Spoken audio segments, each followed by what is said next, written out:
What's up, people? What's good? What's good? What's good?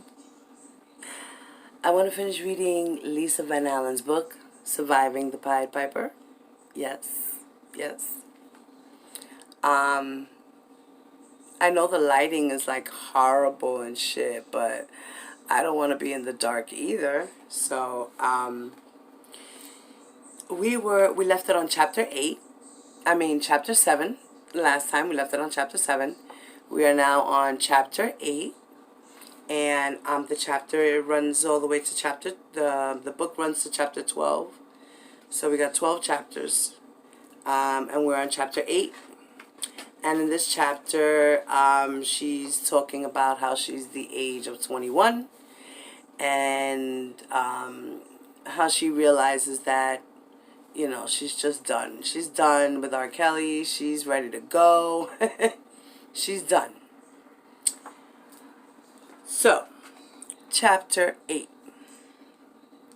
Here I am, the big 2-1, a milestone for most. At 21 years old is when most people start to develop some sort of vision for their life. Outside of the partying and utilizing every bit of their newfound legal drinking status. I have lived the life of an adult at a young age, and drinking was already checked off my list. Mine was too, girl, don't feel bad. I started drinking when I was 16. I sure did. I was a rebellious child. I wanted something more. A vision for my future like everyone else. Kicking it every day in the studio and having numerous threesomes was not the life I envisioned for myself in the future. Sometimes a tiny voice inside you will let you know when it's time to move, and mine was screaming. I wanted better for myself. I wanted better for him too. But he didn't seem to want it for himself. He showed no signs of changing anything, anytime soon. Repeating the same things and hoping for a different result was perfectly clear to me that at this time that it was insanity. It was time to go. There were times I would go home periodically for a visit just to catch up with family and friends, as well as get a break from the monotony. This time, I would go home, but not readily return. Ironically, at this same time of my return home, news outlets were breaking the story of how they found this gym bag in Florida full of homemade child pornography belonging to the man I just left not too long ago. I was gaining my wings and his was being clipped. He was arrested and charged with 21 counts of manufacturing child pornography based on an investigation in Chicago, plus 12 counts from Florida based on an investigation in Chicago. Plus 12 counts from Florida based on photos police allegedly found of him and underage girls being sexually active. Turns out they had been investigating him for years prior to a Chicago Sun-Times reporter received the first of two videotapes from an unknown source that he had turned over to police the year before. The second tape he received that year is the one that caused the indictment because it contained the 14-year-old that I was told was 16 years old when I met her. I didn't know what to think or how to feel. I was just numb at the situation. I still loved him, but love could not cover that. I realized I had to focus on my own life. He posted bail just days later. The charges in Florida were dropped. He made a lot of people a lot of money. I was sure that between them and him, he had it covered. It was time for me to venture into a new beginning. So, there you have it. She was just upset. She was done with him. She's like, there's nothing else like I can do. What am I going to stay around for? I don't need to be here. You know, he's done all these things. They've been investigating him from way back when. They're still investigating him. Now they're bringing up all these charges against him. I might as well just move on and go back to where I came from, where people love me, supposedly. Right? So I shouldn't go home right away, but she went to her hometown, right? Ay, Lisa. I'm so sorry you went through that too. You know, you girls, you know, I know what it is to be a teen and be in love and an older man and all this and all that. And you can't wait to be grown. And I was one of those girls, man. I was one of those girls. I know what it is. And, you know, people say, why do girls stay so long? Sometimes it's hard to leave the person that you depend on, the person that you love, the person that you want to be with. And sometimes you want to change that person and pray that they change. You know, so whether you're in a domestic abuse situation or not, you know, there's all types of abuse. There's emotional, verbal, physical, you know, mental. It's a lot. You know, like they say, oh yes, R. Kelly, he never kept the girls captive. Okay, yeah, you're right. He didn't keep the girls captive per se. You know, he didn't keep them held. They were able to leave whenever they wanted to. If they really wanted to leave, they could leave, right?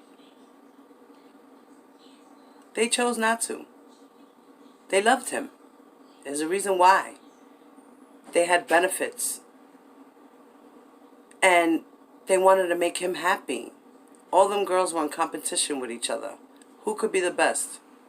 Which one of us is he going to wind up marrying? Because who knows what he said to who and gassed up each girl's head with different things to keep them mentally trapped. Mentally trapped. Mentally held captive. We understand that it's a mental captivity. Emotional captivity. He wasn't per se physically holding them captive and stuff like that. We all know that that's not true. People exaggerated, you know, and went with this story. I get it. I don't think that's really what happened either. But I can pretty much understand logically that he held these girls mentally captive. Okay. So, chapter 9. The first thing I did when I got back home in commemoration, I can't even pronounce that word, commemoration of my 21st birthday, in other words, in celebration of her 21st birthday, she bought herself a drink, legally. It was an amaretto sour. Girl, that was my favorite drink. Stop playing. Stop playing. When I was 18, going in the clubs, like, that was my shit, an amaretto sour. Because I never really got drunk over those drinks. But they always had me feeling nice and smooth. But I never got drunk over that. So I was able to keep going with those drinks. Drinking legally is the big to-do at this age. But I had experienced that already. So that excitement was short-lived. I did, however, decide it was time for me to attempt to get back to normal. And for me, that meant enjoying this pivotal moment in my life. I was going to make up for all the lackluster birthday celebrations I had prior. I partied like a caged bird that was now free. I had lots of fun with my friends, intending to live my best life. Things were looking better for me, and I was certainly in a better place mentally. During a night on the town with friends and partying at Club Cream in Atlanta, I met my first boyfriend that would soon be my daughter's father. When we first met, we connected instantly. We had breakfast after a night of partying. We kind of stuck to each other like glue afterwards. Dating as an adult is definitely a lot less simple compared to the dates I used to go on as a young teen in middle school. The best date I had ever went on was my very first date. We only went to the movies and got something to eat, but it was the innocence of it all that made me cherish it the most. It was pure and sweet. This felt pretty close, at least in the beginning. This new romance was on the fast track and running hot and heavy. We eventually ended up moving in together, and not long after I became pregnant, 4 or 5 months later with my first daughter. I wasn't looking to have a kid this time around either, but the feelings of having a normal life had me locked in for the ride. It was girlfriend to a guy that worked as a barber, and we were expecting a baby. Kind of normal. I was basking in every minute of it. Then, all of a sudden, something changed. Pregnancy typically brings couples close together, and the man usually takes extra care with the woman who is having his baby. Somewhere along the line, a flip switched, and he became a terror. Instead of massages and back rubs, I got tackles and punches. Oh, wow. Poor baby girl. Wow. I don't know what could make a person just change up that quickly and without warning. It is typically something internal they are fighting with, but expressing the rage in a physical way. I felt like he may have been struggling to be whom he really was inside. Rather it be fear, shame, or pressures of society. However, it's still no excuse to be abusive. In my pregnancy with his child, didn't keep him from putting his hands on me, there is really not many boundaries left to cross after that, which would leave me in an even worse position. I had to figure out how to get out of that situation for my child's sake, as well as my own. I couldn't leave right away as I was in a dependent state and had no income of my own. I decided to stay until my daughter was born. Once she was born, I figured out an exit strategy. I had to be anywhere but there. So I decided to see if I could possibly go back to Chicago for a little bit, just to get away. So I decided to reach out to the publicist that would help me get the things I needed when I was living in Chicago, to test the waters a bit. I knew that I had left there at such a pivotal moment and wasn't sure how I would be received. She would be the one who would know best if he was willing to hear from me or not. Lisa, why did you do that? I wish you didn't do that. Honestly, I wish you didn't do that, Mommy. But you did. I know. Can't turn back the hands of time, right? I wish you would have just picked yourself up, ran to a shelter, did what you had to do for you and your child, got a job, got on your feet, became independent on your own, not depending on any man.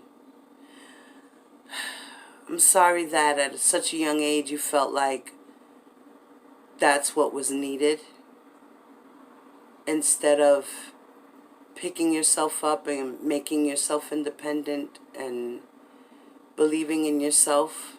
You relied on a man. Sometimes us women, we do that, we fall, but then we get back up, It's just how it is. I'm glad, you finally realized, left that situation again and left for good,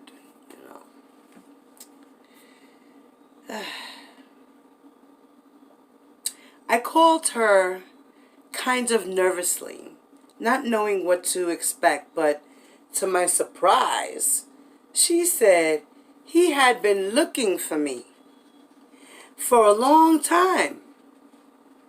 She stated she wanted to call him to let him know she found me and that she would call me right back.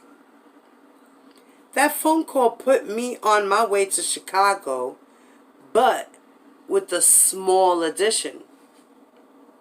While my daughter's father was at work, he had a car sent to pick up me and my baby to take us to the airport where we made our getaway to Chicago. At this point in time, I was between two relationships in which I had no closure on because I had to make a break for it. The first one would serve as a temporary safe haven for the second one, which sounds a bit crazy given the history of his last arrest. The key word is temporary, because I was carrying around precious cargo. Once I got to Chicago, I was met by him and Daryl McDavid, his accountant. They wanted me to do a blood test to see if my daughter was in fact his daughter. I told them there was no need for that because it would be impossible for me to carry a baby that long given when I left and how old my daughter was at the time, in all honesty, I didn't expect him to be that cool with me popping up with a kid that wasn't his. But he was very cool about it. We would remain in Chicago for a little while. In the midst of being there, I had to get shots for my daughter. But they would also test her for lead, since the pipes there was so old. They were one of the only places I knew that did that for babies. I had my daughter with me as I moved around. I was going to be the only one to care for her. He was cool with me bringing her around, but it got a bit weird for me when he would always want me to put her in dresses. He would literally give me money to go buy her some dresses when I would dress her in leggings and clothes that were more suitable for the cold Chicago weather. It was too cold for that kind of attire. But since he was convinced that she should be wearing dresses since she was a little girl, he would insist on me buying them. It was possibly totally innocent, but being her mother and given his past decisions, I wasn't willing to risk it. I had to protect my daughter by all means. Girl, I don't even know why you brought him there. Wow. So,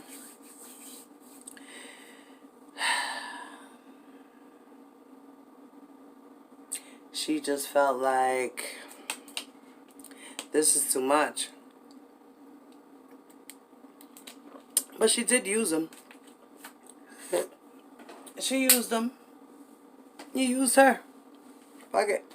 It's what it is. You know. It's just a shame that he put her through those things. You know? It's a shame. And he put the ashtray over there. Okay. Sorry, guys.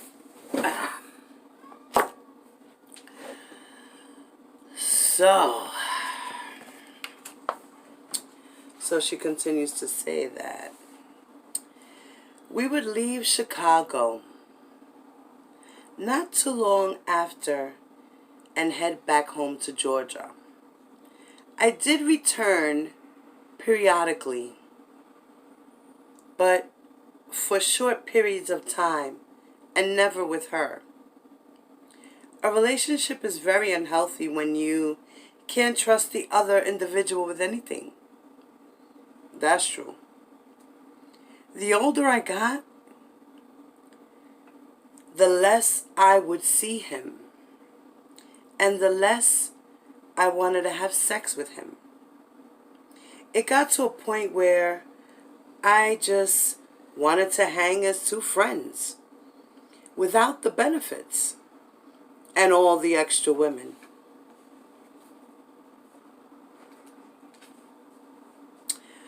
All the extra women had became too much, as his lack of condom use was too high a risk to be involved with sexually. It was safe to consider it a wrap. The last time we had a sexual encounter would be in 2007. So he was indicted in 2002 for the child pornography with the videotape of Rashonda, right?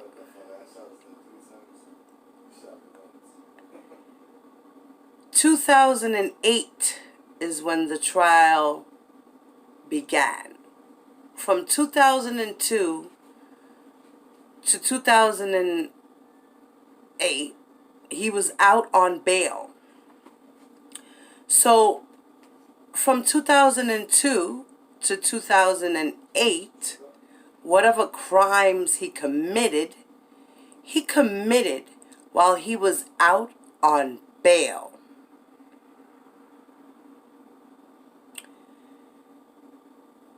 He was still messing around with Rashonda Landfair. Even though, by the time 2008 came around, she was already an adult, right? 6 years from 4, she was like 20, maybe 21. So she was already an adult.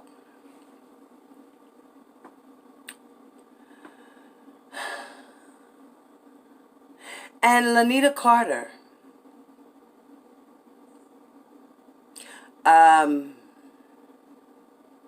Patrice Jones,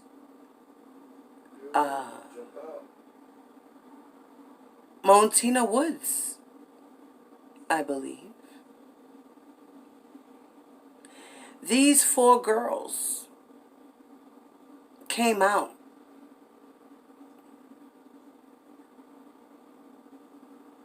in between these years that he was out on bail. And he didn't get arrested because they scooped those girls straight to the lawyers to do a settlement. Because Lanita Carter, that incident happened with her in 2003. This was the year after he got accused. He was out on bail. And then people are wondering why he's not getting any bail. They're questioning why he can't get bail.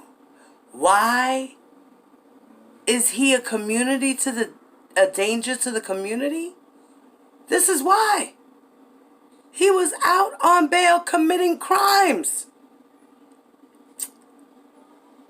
He was out trying to pay people to retrieve videotapes of him. Why would he pay people to retrieve these videotapes if, in fact, they are not him on the tape? Who does that? Not a guilty person. Because if I'm not guilty and that's not me on the tape, why am I spending thousands of dollars on detectives, private investigators, and people to retrieve tapes back from other people and get those tapes off the street? I'm not going to give a hoot-rah fuck about who the fuck that is on the tape and what's going on the tape if that wasn't me. Why am I going to spend my money to cover up somebody else's bullshit? Make that shit make sense, please. And when you do, please leave a comment below about that. Make that make sense for me, please. Thank you. Ugh, really? No. That's how you. So the last time she had some nookie was in 2007. So from, what was it, 1990, what? When she met him, 98? Let's go back.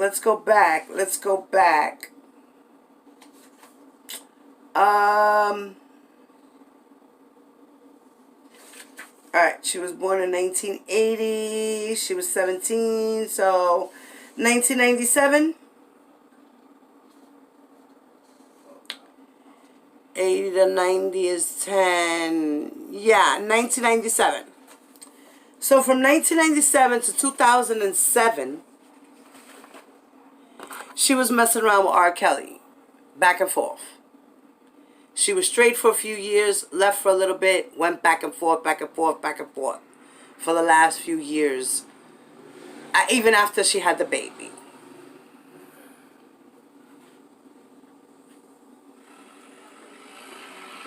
And right before the trial started. So when they did this exchange in 2007, that must have more or less been the last time she saw him. She probably had sex with him, and then all that shit popped off with the whole meeting Keith and Charles with R. Kelly to retrieve the tape. And that guy, Charles Freeman, sued R. Kelly because supposedly he owed R. Kelly money, and the lawsuit was about a breach of contract. It had nothing to do with, it didn't say nothing about him and videotapes and shit like that. It just said stuff about they made a contract. He was supposed to pay him. He only paid him this amount. Instead, he was supposed to pay him this amount. Instead, he paid him this amount. So he owes him this amount. I couldn't find the whole thing online. I only found the front page. I've been trying to retrieve it. I looked. It's being that they settled. So it's like it's under seal, so I can't retrieve it. I tried to. Yeah, and my thing is, why does Dabowski have Charles and Keith on his board? Like, that shit just makes no sense. Why he even got them up there? Like, what do they have to do with anything? They're not the reason why R. Kelly's locked up.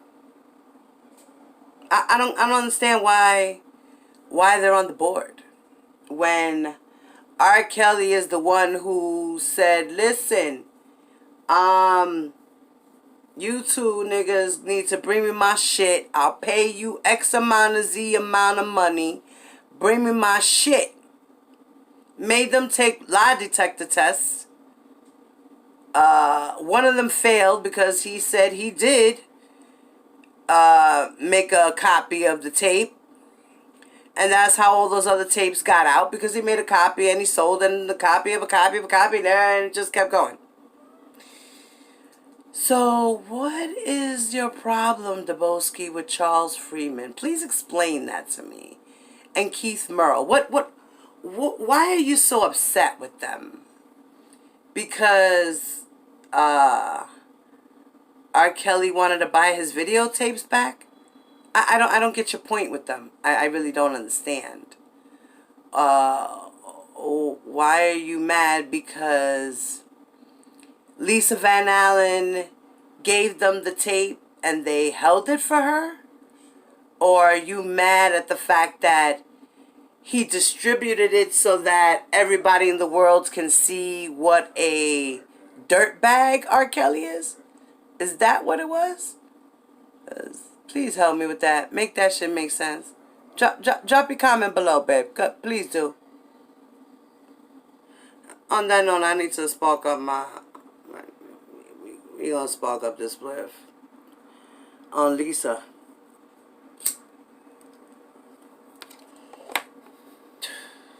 Okay. So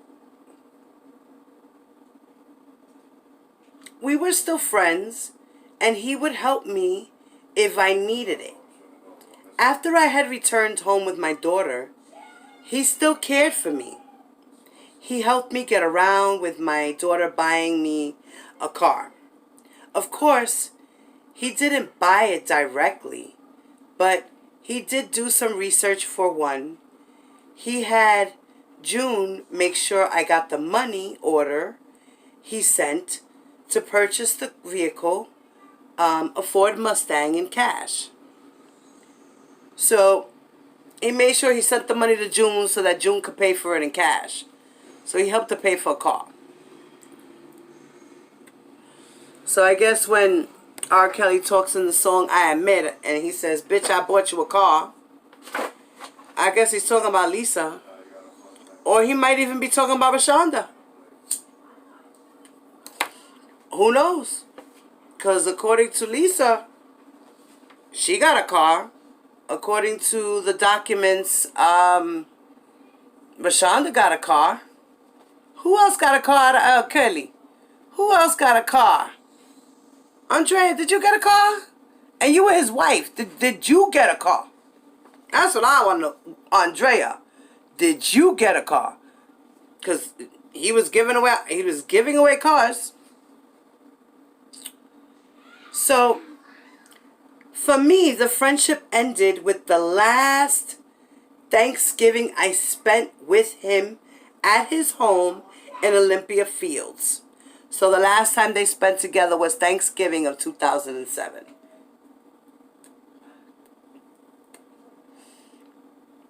Because I believe it was around Christmas time when all that shit popped off with the guys, if I'm not mistaken. So, while I was there, he told me, Shauna said to tell me hello. I was a bit surprised. So, I asked where she was at now. He told me that she was staying in one of his guest rooms while wearing a sick smirk on his face. Okay. He threw the C4 way behind me and the shit blew up. Rashonda Landfair was living in R. Kelly's house in one of his guest rooms, so he says, allegedly, according to Lisa. That's what he said. In 2007. The trial started in 2008. He was indicted in 2002. Why is Rashonda in his house? Even though she was an adult at the time.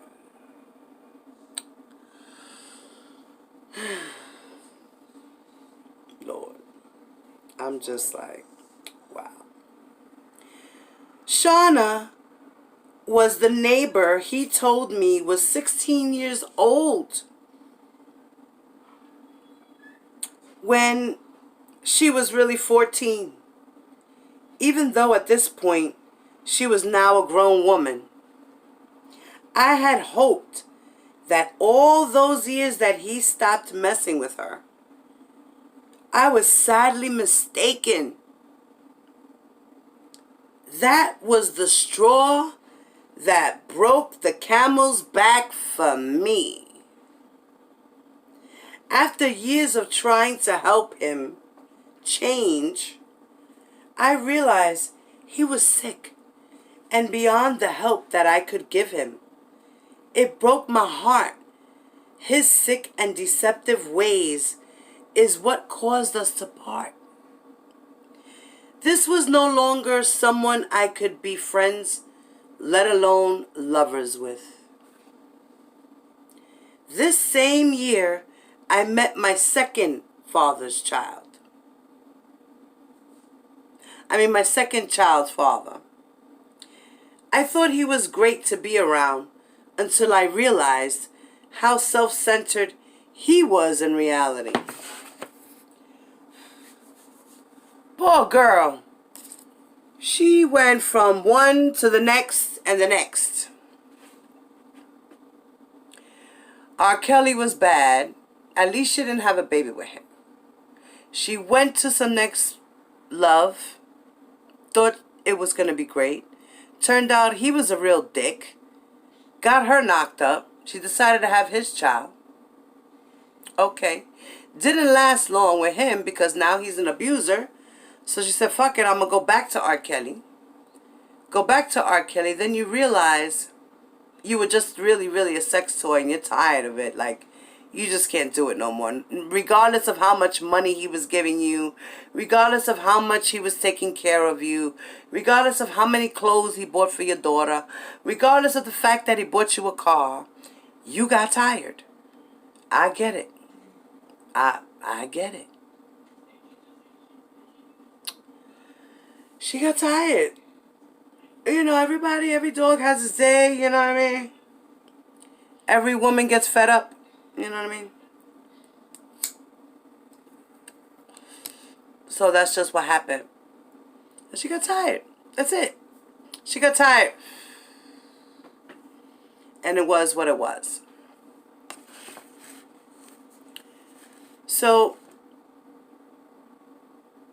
her next man was another dirt bomb who realized he was self-centered. He was a self-centered, egotistical bum probably too.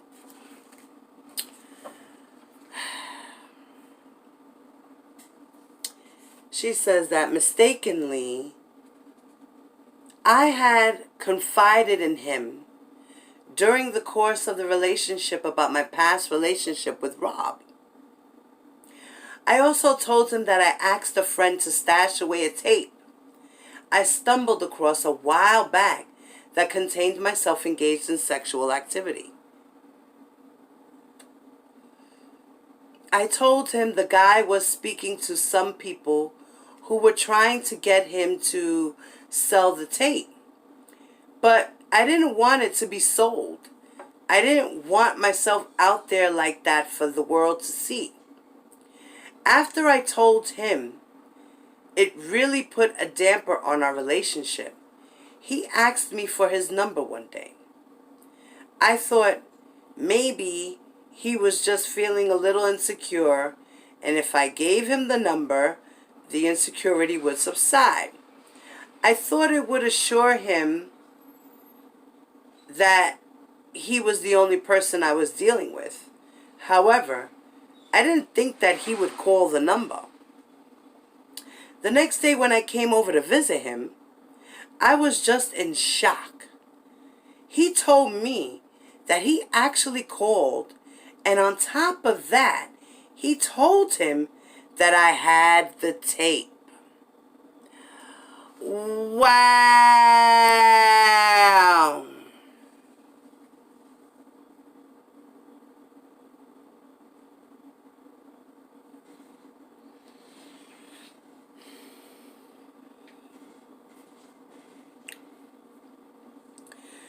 So her man blew her up to R. Kelly. Her man, her second baby daddy, blew her up and told R. Kelly that she was holding on to a tape.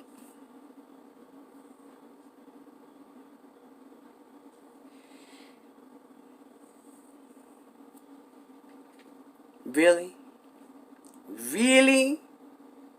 Wow. Her whole thing was just to hold on to the tape. Just for her protection, her safety, just to hold on to it. She had no real intentions with it. She just wanted to hold on to it. Wow.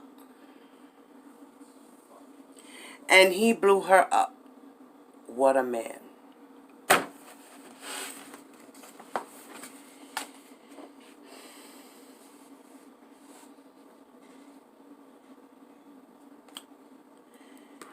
Oh, Lord. I didn't understand why he would do that. Girl, I don't understand for you. I don't understand either. What? Why? Most importantly, why did he do that to me? Even if he was trying to get one up on him, he threw me under the bus in the process. He put himself in the center of a situation that had nothing to do with him. I wanted to deal with it in my own time, but he forced my hand. When I went to Chicago, I was a bit nervous, even though he asked me to come. He wasn't too bothered by the situation, even though my boyfriend calling him made the situation seem fishy. Myself and the person that I gave the tape to had to take a lie detector test when we met up with him. There were steps we had to go through that I attribute to my then boyfriend inserting himself into something he had no business getting involved in.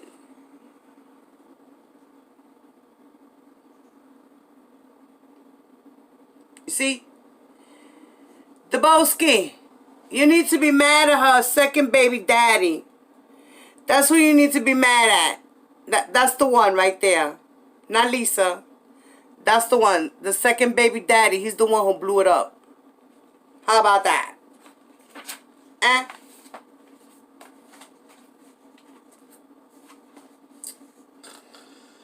Oh, Lord.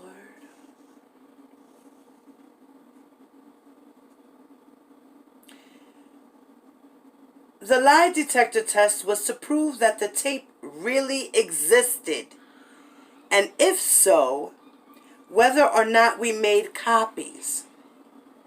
His accountant, we know who that is, Mr. Darrell McDavid, right?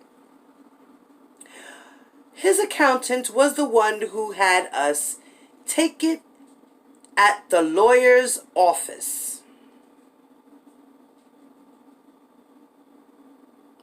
They went to the lawyer's office to take the polygraph test. Okay? His lawyers knew about the tape. I passed my test. But my friend failed his when it came to the question of if copies were made. So the guy that she's talking about is Keith Murrow. Yeah, Keith Murrow, the one from the group Talent, that R. Kelly produced one song for them, and it was called Celebrity, which I want to hear it. I haven't heard it yet. I probably did, but I don't remember what it sounds like.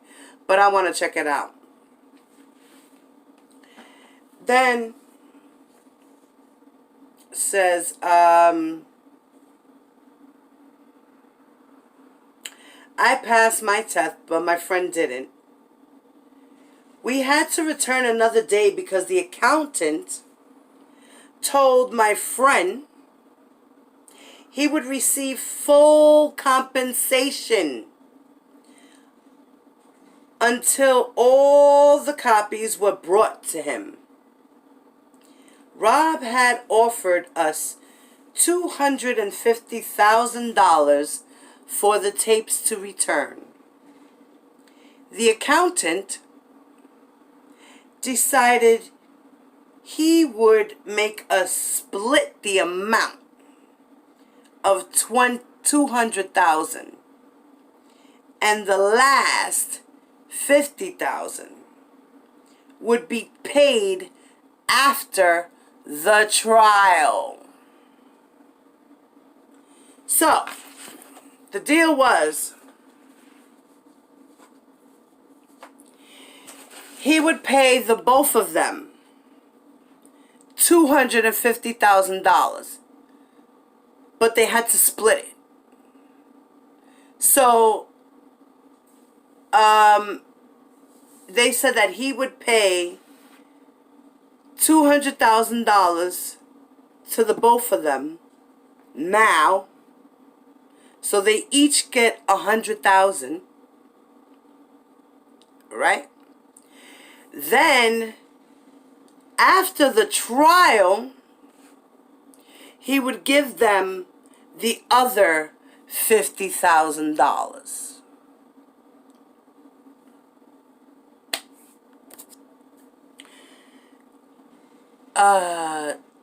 Debo, did you know that? Did you hear about that? Do you know about that? Do you know Uncle Rob? Do you know your Uncle Rob made a deal with Daryl McDavid?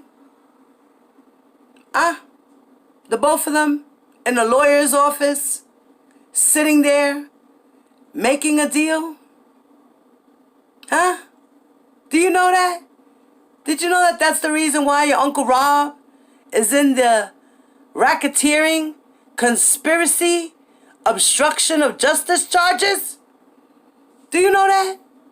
Huh? I want to know, do you know that? Do you know that? Did you know that Uncle Rob really did these things? Huh? You just think everybody's lying? Wow. Do you know that they have Discovery? Do you know what's in the Discovery? You know, you haven't talked about that yet. Have you actually went through the Discovery, Debo? If you want, I can email you the actual transcript of it. I can actually show you the Discovery if you really want to know. If you can't find it or you can't afford it, you know, I know the copies, they're like 20 cents, 10 cents a page, depends, right?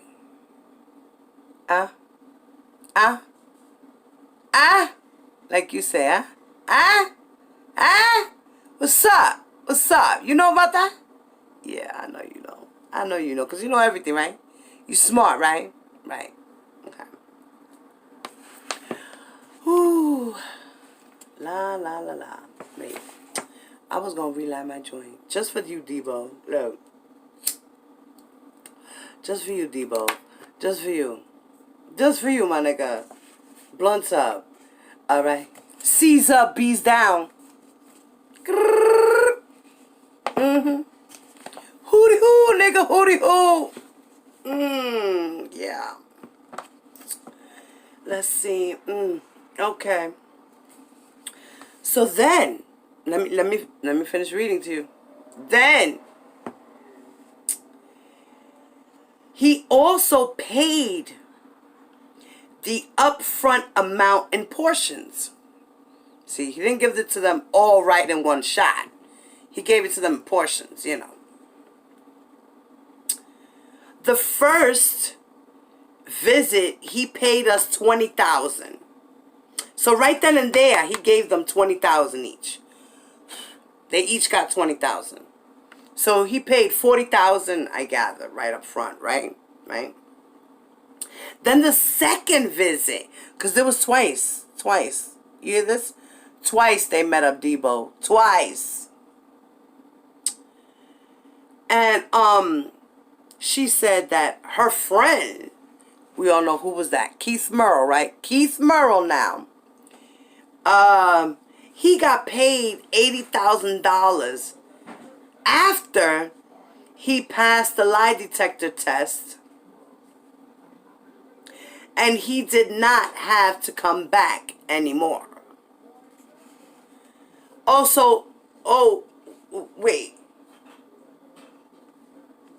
Okay. So he got paid and he didn't have to come back no more. He was done. They paid him. Okay, now as for me, the accountant fixed it to where I would have to come back a third time. It irked my nerves because originally I was told to oversee the situation since we were once in a relationship.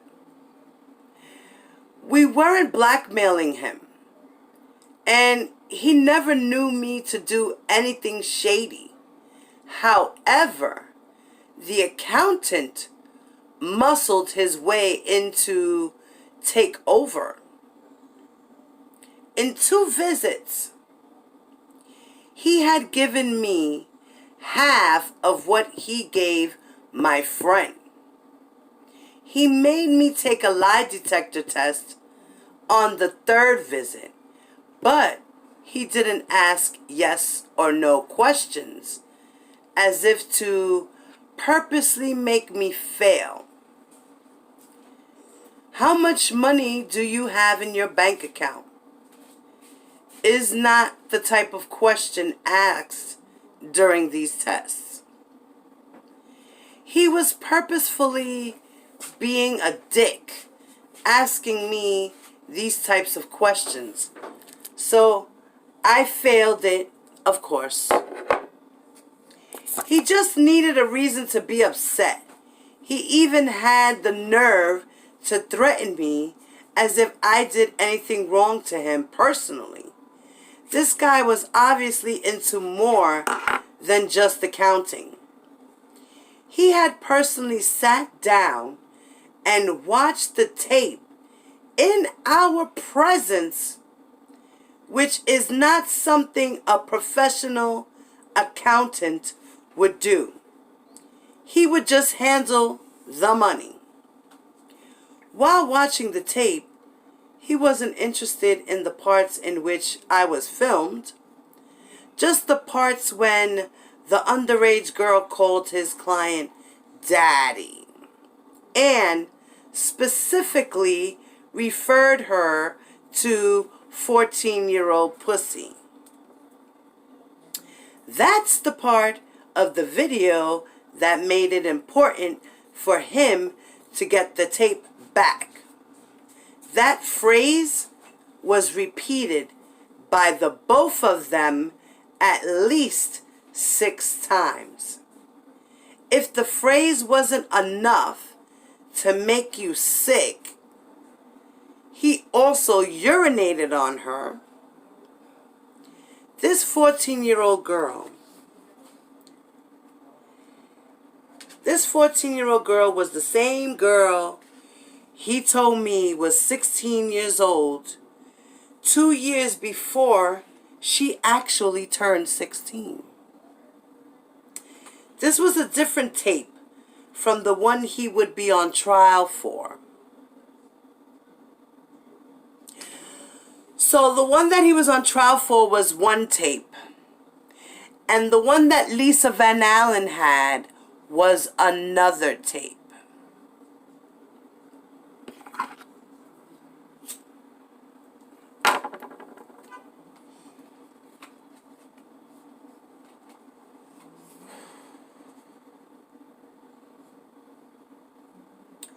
Daryl told me that he should have murked me from the beginning.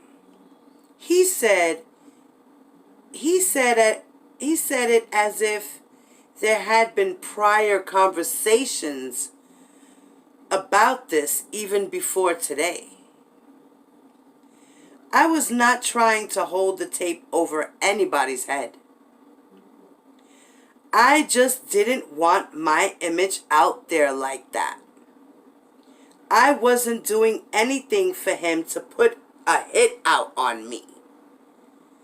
I also was not physically holding the tape and hadn't held it until I gave it to my friend.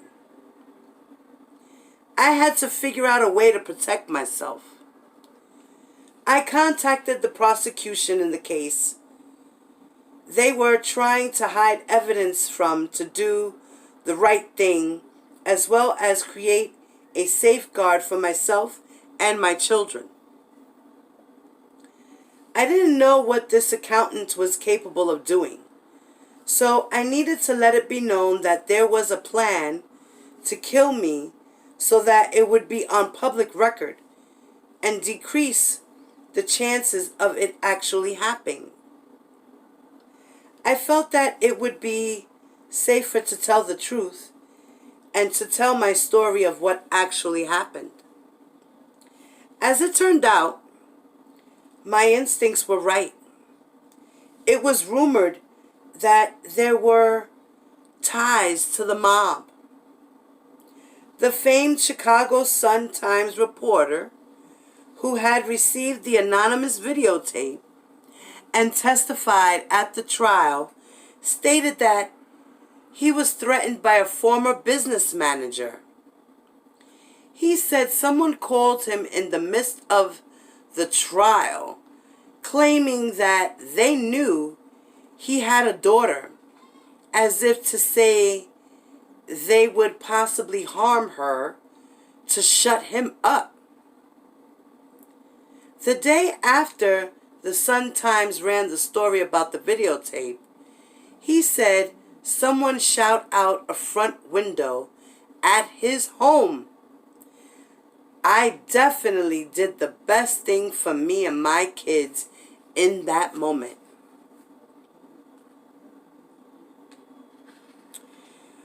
Oh, wow. You shouldn't even have messed with that nigga. Word up. I just wish none of you girls messed with him. None of y'all.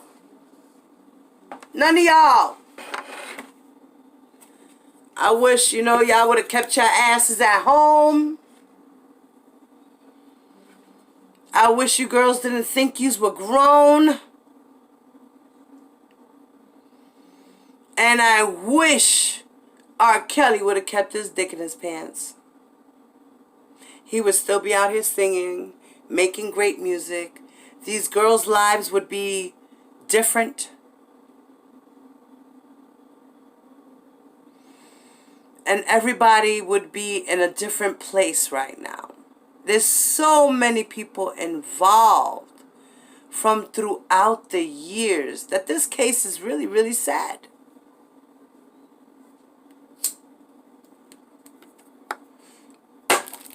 This case is really, really fucking sad. It's sad. It's sad. It's sad for everyone who's involved. Everyone.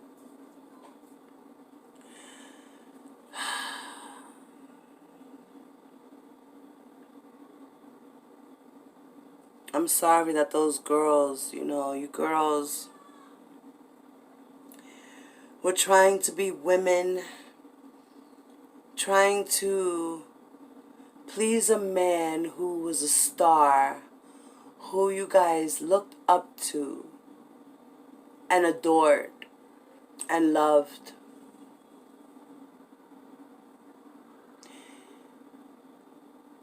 And yes, I guess he does care about you guys in a sense, because pimps care about their hoes, right?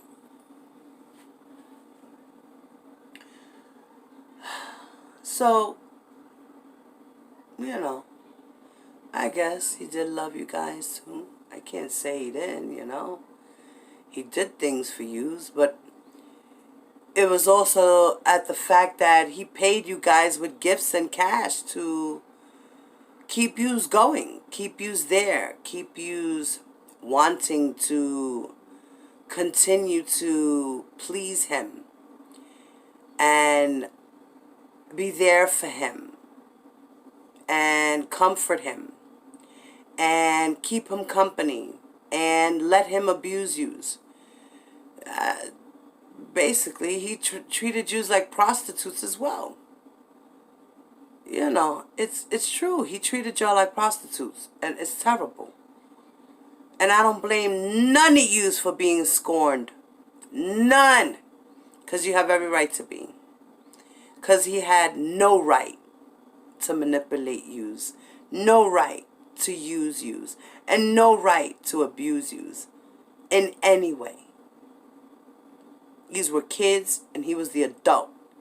He was more than 5 years older than you girls. More than 5 years older than you girls.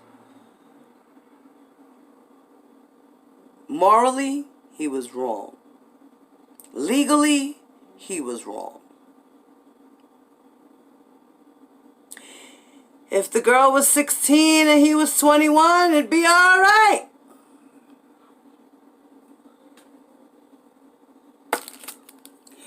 But the girl was 15 and he was 27.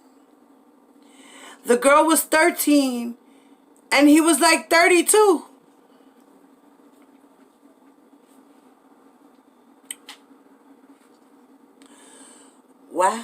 32, 35? Something like that.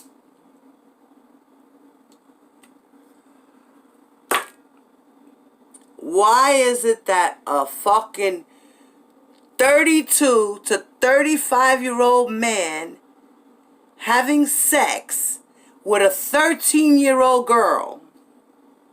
Explain that to me. Is that right?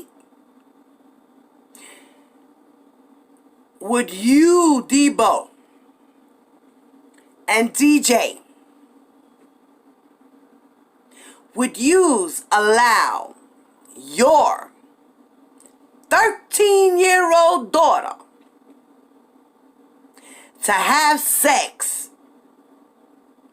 with a 32 to 35-year-old man?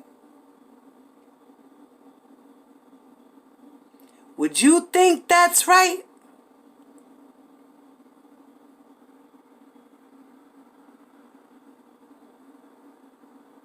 Yes, Rashonda Landfair's parents are scums to the motherfucking earth. And I think when R. Kelly, on the Gayle King interview, because I've been watching a lot of stuff. I've been going back and kind of like going back in time and, you know, really digging back to what was going on back then as well. Because back then I was a kid. I didn't really know what was going on back then. You know, I just knew he made music and I heard that he boned some chick. Then I found out it was a little girl.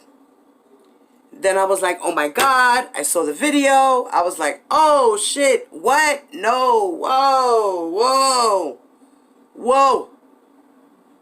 That's him. No. Back then, the videotape was clear as fucking day. And it was him. And it was definitely a little girl. Definitely a little girl. And it was definitely Rashonda. Because I've seen the pictures now of her. And remember the picture of her then. And was like, holy shit. Yeah, that was the girl. That was definitely the girl. I remember it because that was like. That shit was something that just like stays with you. You know what I mean? With like, you know, traumatizing. Yeah. This is something that God is doing right now. God is taking care of R. Kelly. He is. You know, everybody's always saying, oh, praise the Lord, Jesus, hallelujah. We need to look out for our brother and we need to pray for him every day. Pray for him every day. Pray that he gonna get out. Pray, oh my God, please, Lord Jesus, please, Lord. Cover him with the blood and all this hallelujah shit. Lord.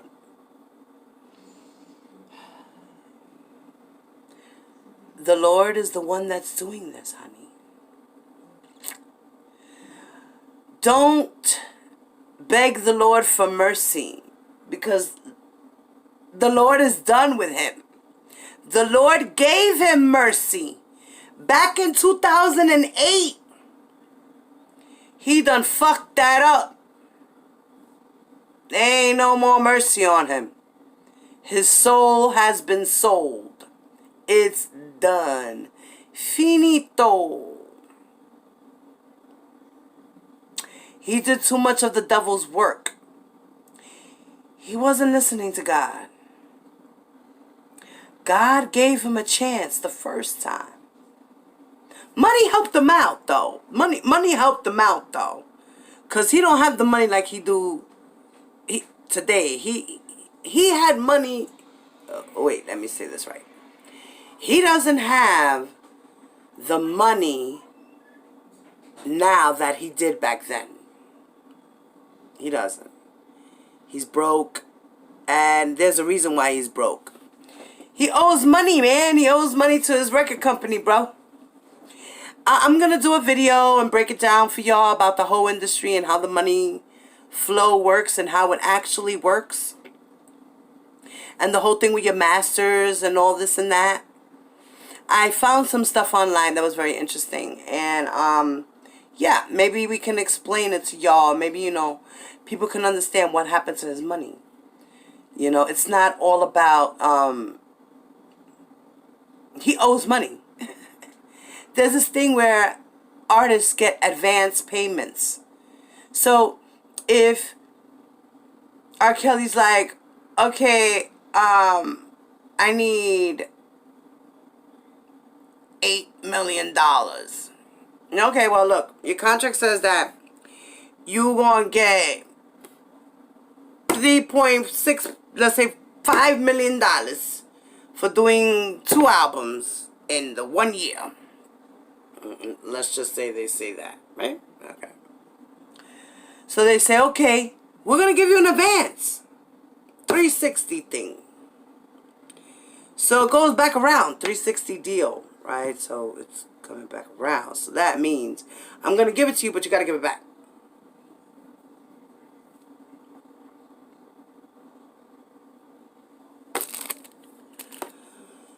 So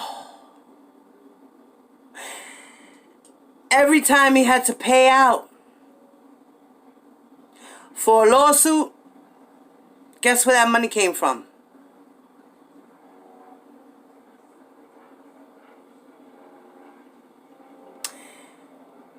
Guess where that money came from? That's why when that thing happened with Tiffany Hawkins, he didn't want it to come out of his record label money. He decided to try to get it out of his homeowner's insurance.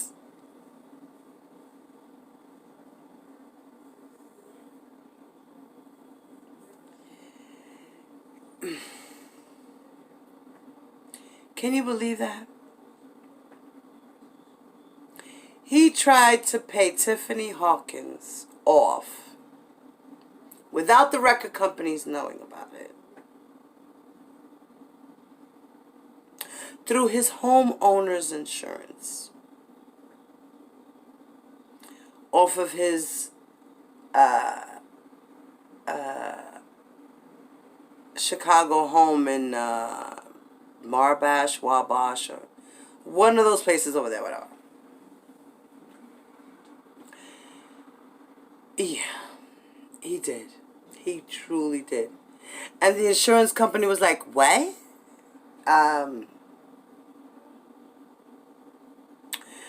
We don't do these types of liabilities, buddy. We don't cover for sexual assault cases. Sorry. You got to take that out of your own pocket.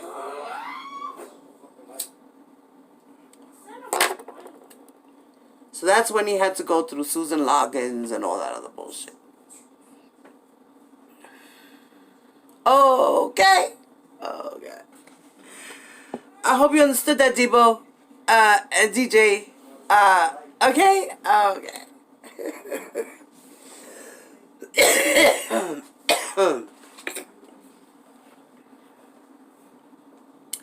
Chapter 10.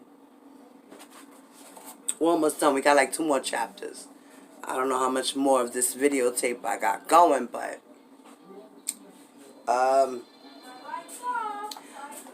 months later, and a bundle of joy in the belly, I made my way through the media circus and into the courthouse. June 3rd, 2008 was my day to testify in this trial that had started days prior. It's been 6 years in the making due to much of the defense lawyers' strategic maneuvering, but there finally was a trial. The lawyers did everything they could to hold off the trial. During that time, the judge, who was friends with the defense counsel, oh, interesting, they were friends, somehow injured his leg, and instead of replacing the judge, they insisted on waiting for him to heal. They paid off that judge. You hear me? They paid off that judge.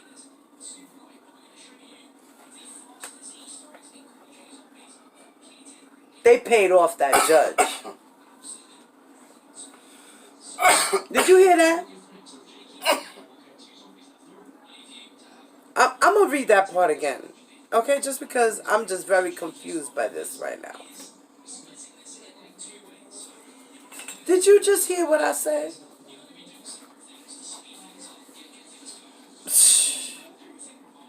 I don't know. I'm just saying my opinion. I think this motherfucking judge was paid off. What you mean? Wait till he gets better. What? Yeah. He was definitely paid off. I don't want to hear that shit. What? During that time, the judge, who was friends with the defense counsel, somehow injured his leg, and instead of replacing the judge, they insisted on waiting for him to heal. Now the girl, who was once a minor, is now a young adult, and the allegations are no longer fresh.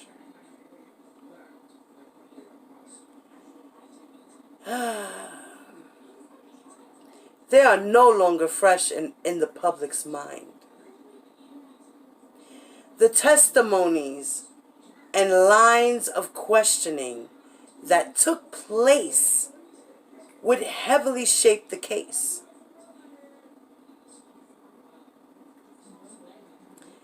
Tense but weird vibes in the air the whole time. Oh, I'm getting weird vibes right now.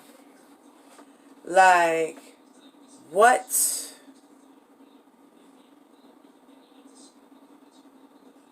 First, he's hiding the chick in his fucking bedroom, guest room, guest house, wherever. The basement, the garage, the tour bus. He's hiding her.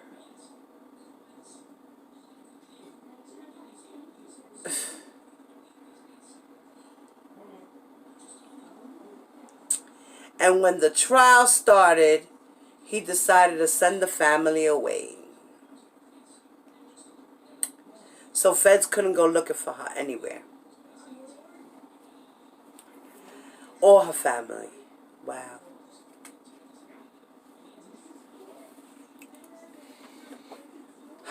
I have that article that talks about the father and him crying on the grand jury stand. You know, her whole family, they perjured themselves. She perjured herself. The mother perjured herself. The father perjured himself. And I think it was the uncle. He perjured himself.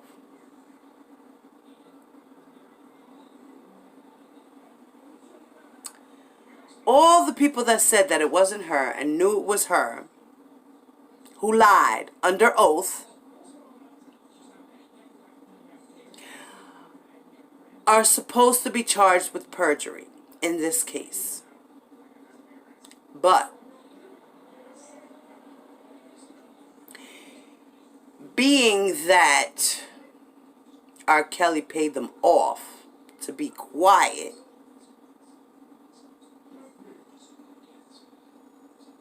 they got immunity. Because they were forced to lie. They were coerced to lie. They were persuaded to lie. They were paid off to lie. They obstructed justice. He obstructed justice.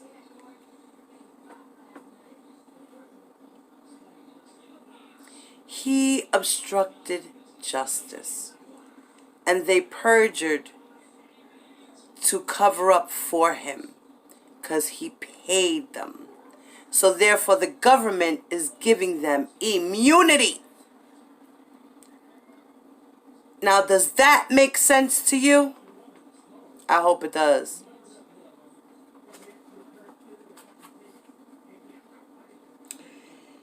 Oh, Lord. Let's see what we have here.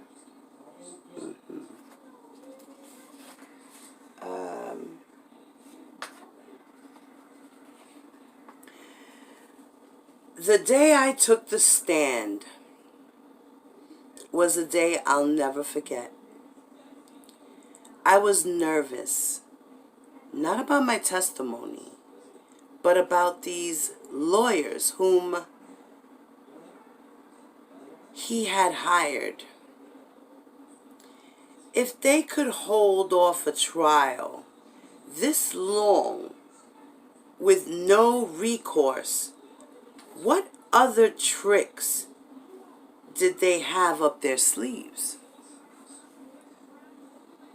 Usually during cases, cross-examination, they would ask you questions relating to the defendant. That day, this was not the case. The defense attorney made sure I felt like I was the one on trial instead of his client. Well, that's what any lawyer would do anyway, honey. That's his job. He's supposed to chop you up on the stand. You know, that just goes with the job. That's what they're supposed to do, you know. But that's what they're supposed to do. So the defense attorney made sure I felt like I was on trial instead of his client. He asked if it was true that my kids' fathers were felons. Then proceeded to tell me that's all I dated. Never mind the fact that I also dated their client. Well, let's see here. I would have been like, okay, so you're the lawyer and you're admitting that your client's a felon?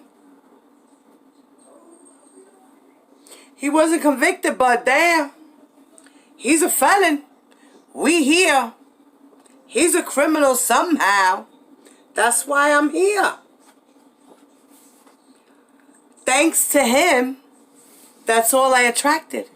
Because that's all I knew. That's all I knew.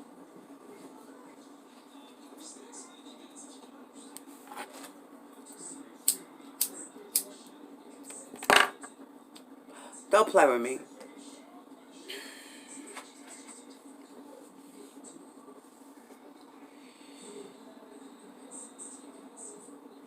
I was called a streetwalker and the devil. His words were that the devil will come to you in the form of an angel in regard to me. They were constantly attempting to make their client look like the victim. They tried to brand me as a gold digger and a thief by claiming that I stole his watch. He and I both knew that I didn't steal the watch. He had only forgotten where he left it. He had flown back to Chicago one day from Atlanta and left the watch with me. I could have told him I had it. I just wanted to see how long it would take him to figure out where he left it. It pissed me off that he didn't know. Even with knowing there were other girls he was messing with the same time we were dating, this made me think I wasn't aware of the magnitude of how many they were. On top of that, he never brought it up again because he most likely had insurance on it. So it was not as significant at the time as they tried to make it appear in court. It was clear all he cared about was saving his own skin.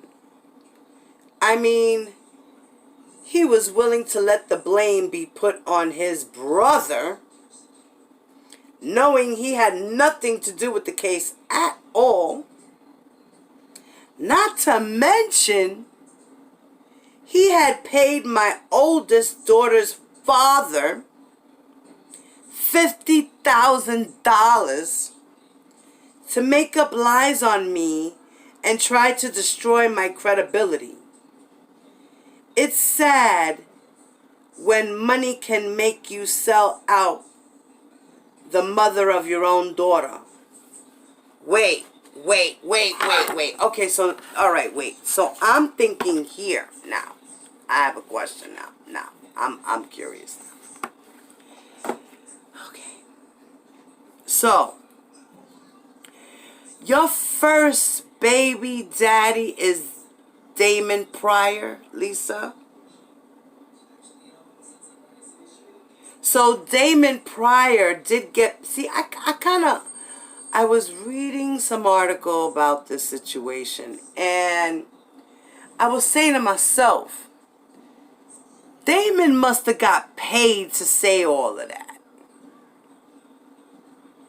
There's no motherfucking way. There's no way. I knew it. So you just affirmed that assumption I had. Girl, thank you. Thank you, Lisa. Because I was truly wondering what was going on here. I had a feeling that he got paid off too. A.K.A. R. Kelly had all this money back then in his way past.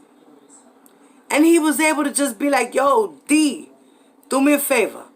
Hit this nigga off for $200,000. Yo, hit this bitch off for $100,000. Here, give this guy $50,000. Or David McDarrow, whatever the hell his name is. The accountant, manager, / everything.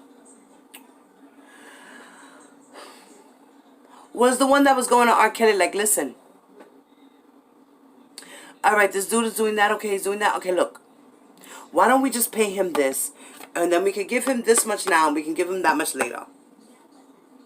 Okay, so let's do it.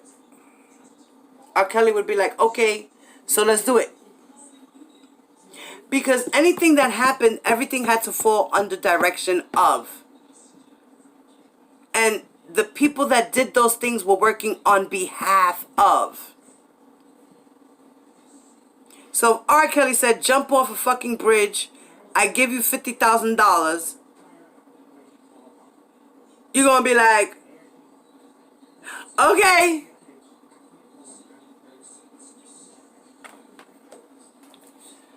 Oh, Lord. I'm done with R. Kelly. I can't. I'm like...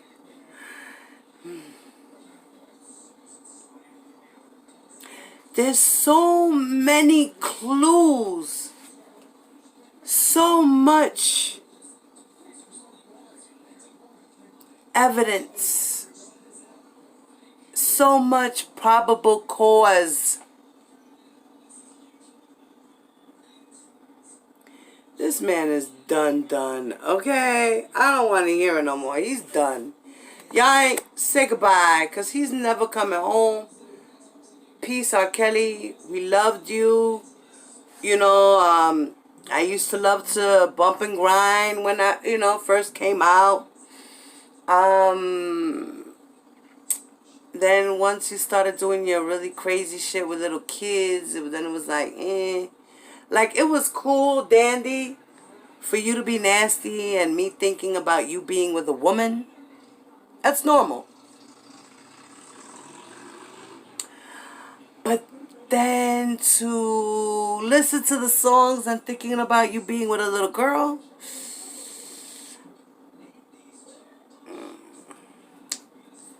that's a no-no. That's where it just went downhill for me.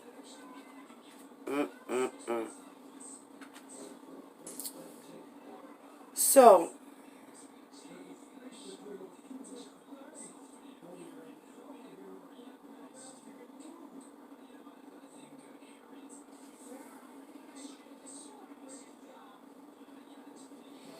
okay.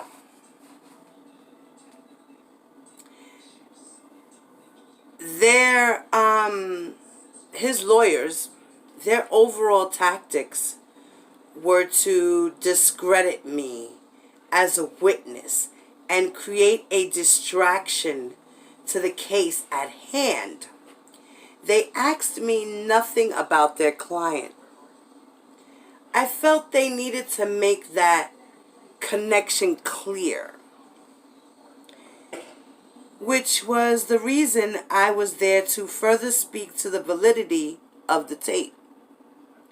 It was 3 hours of everyone talking about me when the focus should have been elsewhere. I addressed my concerns with the prosecution before I even took the stand. I didn't have any intentions on lying. I knew they would bring up the watch in an attempt to tarnish me. I felt that the prosecution addressing it made me look more like a criminal when the question only required a simple yes or no. Before they moved on to the next question, I wasn't concerned about how I looked at the time. I only testified because it was the right thing to do, and because my life had been threatened in the midst of this chaos. I didn't consider myself when I first took the stand, but my lawyers thought that I should and suggested that I seek an immunity deal. Because after his trial ended, they may still seek to go after me for what I just testified to under oath. It didn't matter if I didn't know, and since I gave my friend the tapes in Chicago, and he took it with him back to Kansas, they could bring up charges if they wanted. I did end up getting both federal and state immunity, thankfully. Girl, she got immunity. She got immunity.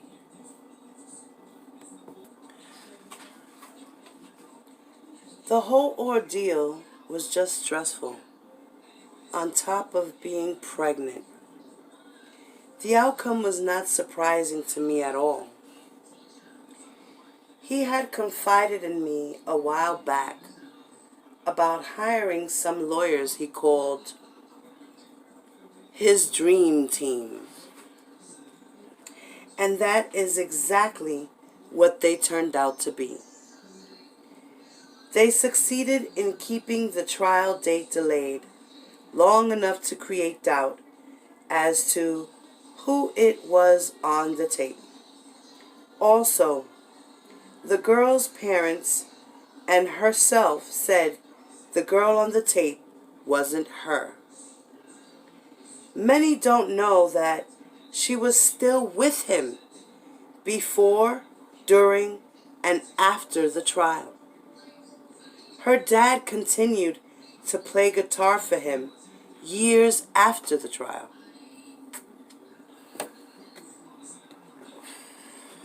Okay?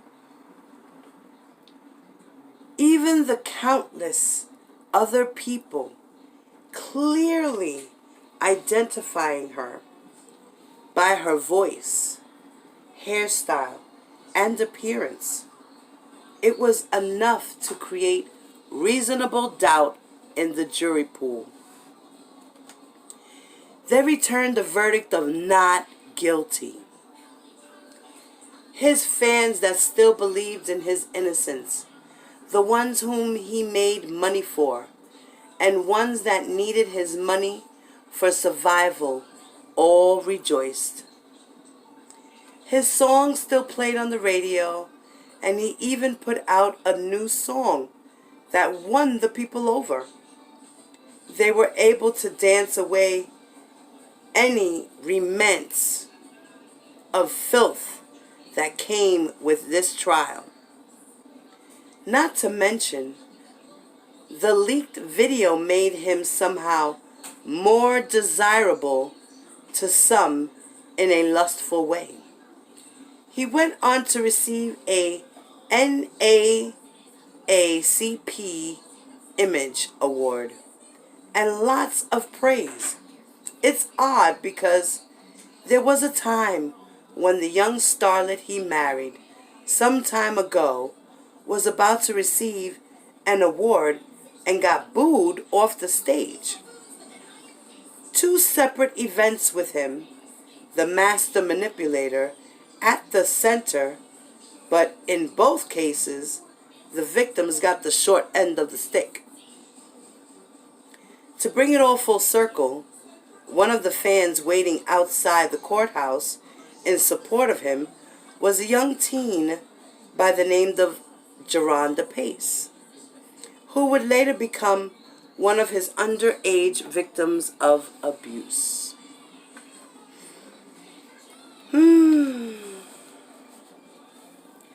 Chapter 11, y'all. After the trial was over, I was ready to get back to my regular life. I was expecting my son soon. I got calls for interviews. I only did a few, such as Warren Ballantyne's show, Tom Joyner, and V103. I was tired of the spotlight, though. I just wanted a bit of normalcy again. My boyfriend felt quite the opposite. He wanted me to continue to do shows, photo shoots, and other interviews if I was in the limelight. Then so was he by proxy. That's where he'd like to live, under the glow of it all. He became mad at me because I stopped doing shows, and he had enough of me passing on opportunities. Eventually, I'd had enough too of him. This would be the first relationship that I would officially end, as opposed to the prior ones where I was just abruptly left, or should I say escaped. He cared more about the fame than my mental state. That's fucked up. Lord, he was using you too. The next situation, needless to say, I didn't have it my way, but he sure was reminiscent of the Burger King man. He was quite the character, making sure all eyes were on him as he drew attention to himself, even adorning himself at one point with a crown and dyeing his hair blonde. It should have been an easy red flag for me to pack up my little nuggets and run. I did, but just not as fast as I needed to.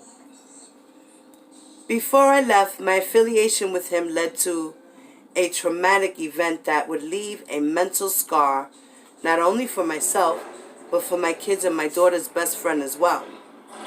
I remember it like yesterday. It was July 4th of 2016. He was away with one of his artists, and we were at home, sleeping comfortably in our beds, when a group of men broke in. I woke up to glass breaking, and I thought one of the kids, particularly my daughter, had broken a dish while late night snacking. In reality, it was the back door glass shattering. Thinking that it was just my daughter, I didn't move too quickly.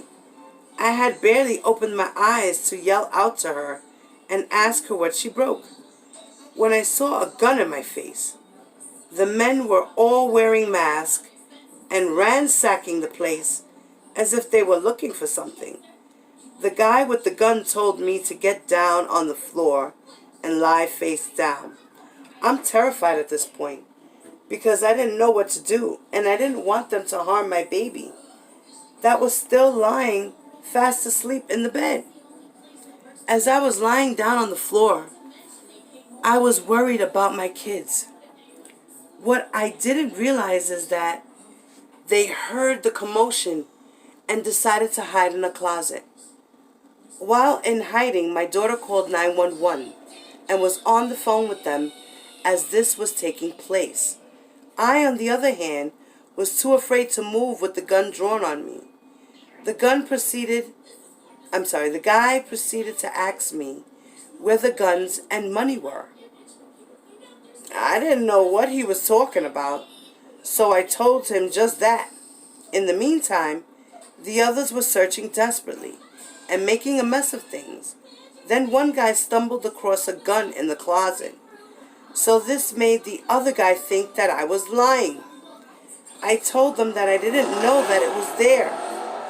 The guy standing over me spotted my alarm system on the side of my bed and began to repeatedly tell me to turn it off.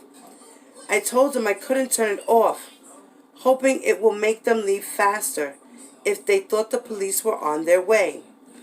However, the alarm was not on at the time. The other guys went upstairs and looked around, but didn't find anything. To me, it seemed as if they had been there before, especially since the house sat by the lake, and it was always pitch black in the backyard and too dark to really see anything. You would have to know where you were going in order to move around that easily to find your way inside. Oh man, that was an inside job. That was an inside job.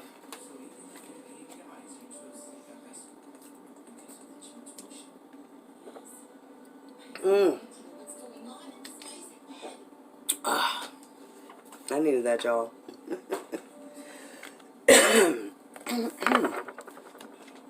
That was an inside job. So her man was hiding guns. He must have hid money or something too, right? Wow. Not happy with what little they found, the guy threatened me. He asked me if I believed that he would kill me, as if that would force me to tell them about the guns and money I knew nothing about.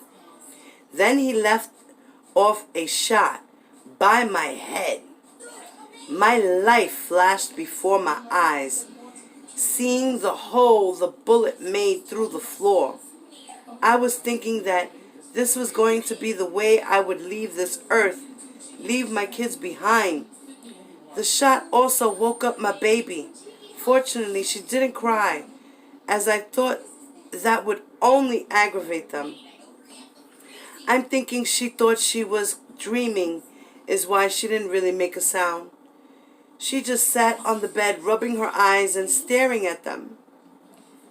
They asked me again about money and guns. I told them I did have money in my purse. It was a little close to $700. They went in my purse, took my money, my cell phone, and my car keys. The guy told me to lie still on the floor as they made their way out. I waited until I didn't hear anything to finally get up off the floor. I grabbed my baby and went upstairs to the kids' rooms. I found my daughter and her friend in the closet. That's when I found out she had been on the phone with the police for the last 8 minutes. The whole ordeal took place in 10 minutes, but it seemed like an eternity. We looked out the window, but we didn't see them. They were long gone, at least for that moment. However, these were not the smartest criminals. They left their legally registered getaway car parked nearby with receipts for the iPhone that was just bought by one of the thieves. Both things registered to him in his real name. This was how they were able to at least track him. The gas station he visited in the same car before coming to rob me had cameras that provided police with the visual images they needed. In the end, this guy turned out to be my ex's friend. He is still waiting to go to trial, and one of the guys hasn't been found yet.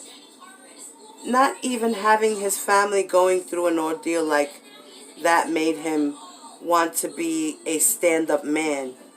His justification for what he did was the fact that he always came back. Eventually, he behaved much like a bipolar narcissist. It's ironic that my past relationships were filled with a lot of selfish, narcissistic men. They had too much love for themselves, and yet I didn't have enough. The relationships we have in life are like mirrors. What we put up with and allow in them often reflect how we feel inside about ourselves and the energy we give off. Looking back on all of the tumultuous relationships I have had in my life, from as early as 17 and up until my last child's father, I have to admit, just as they didn't have a proper love for me, I really didn't have it for myself. Developing that love came with time, mistakes, self-awareness, and correction. I had to learn to love myself properly in order to open my eyes with the discernment to sense the bullshit. I stood my ground on what I would and would not accept in my life. I knew to cut things off. I got that red flag alert. There was no need for further discussion afterwards. Developing self-love and self-awareness allowed me to be in a space where I was open to recognize and receive real love. I finally met someone that wasn't controlling, manipulative, and I could 100% be myself around. He didn't make me feel afraid, insecure, or bring me down. I think the difference was that he came from a family where parents were together and married his whole life. He had a strong foundation in and with his family. They had family reunions and other get-togethers, all the things I didn't have growing up. I was overjoyed that I was able to give my kids a glimpse of a functional family through him. My kids, his father became the grandfather my kids needed. It's bittersweet to see what you missed in your own childhood, but your kids are able to have it. For that, I was happy, and it's what counted the most, being able to give yourself better than what was given to you. He also had 2 kids of his own, 2 boys that were close in age to my son, so he knew what it meant to be a parent already, and it was a role he took seriously. Having a son, it is good as well as important for him to be around positive men and for him to have other boys to hang out with. We blend well together. There is no such thing as perfection because there will always be ups and downs. We've both had to go through our own personal journeys in life to get to where we found ourselves and were ready for each other. That was deep, Lisa. I'm glad you're happy now, mamita. I'm glad you found a life beyond R. Kelly. I'm glad that you decided to better your life. I'm glad that you decided to love yourself. And I'm happy that you became a mother and that you're a wonderful person and parent. And I hope one day a wife, if you're not one already. And I wish the best of luck to you. And that was a really interesting book. The stuff you said about R. Kelly with his mother, not his mother, his sister, was like, whoa. I can't even believe about Foxy Brown. Foxy Brown was a groupie. That was funny. But, that was deep. That was deep.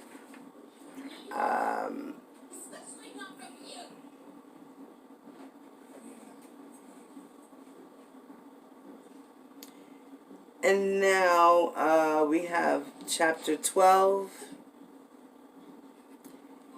And that is the final chapter. So we're gonna, I'm gonna continue to read, but I'm gonna take a quick break if you don't mind, guys. Give me 1 second, I shall be back.